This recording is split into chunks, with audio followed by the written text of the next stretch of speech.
By. ওই হ্যাঁ, 1.5 বছর হয়ে গেছে।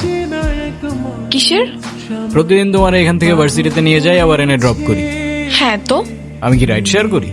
না তাইলে তেলের টাকা তুমি দাও। না, কেন লাগবে? দিব। মারবো একটা। আচ্ছা, তোমার কি আমার ইফোর্টস গুলো চোখে পড়ে না নাকি? তুমি কি বাই এনি চান্স আমাকে প্রপোজ করতেছো? ইয়েস। এভাবে কেউ প্রপোজ করে?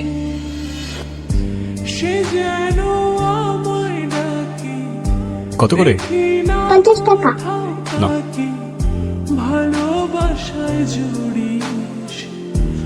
দেখো, প্রপোজ করায় না তো আমার এক্সপিরিয়েন্স আছে, আর না বলতে পারি কবিদের মতো শের বা শায়েরি, কিন্তু এটুক বলতে পারি যে সারা জীবন আগলায় রাখতে পারবো, আর এফোর্টসে কোনো কমতি থাকবে না, আই সোয়ার। কার্ডগুলো আমার পছন্দ, তাই নিচ্ছি। তোমার ব্যাপারটা আমি ভেবে দেখবো। By. I'll take that as a yes.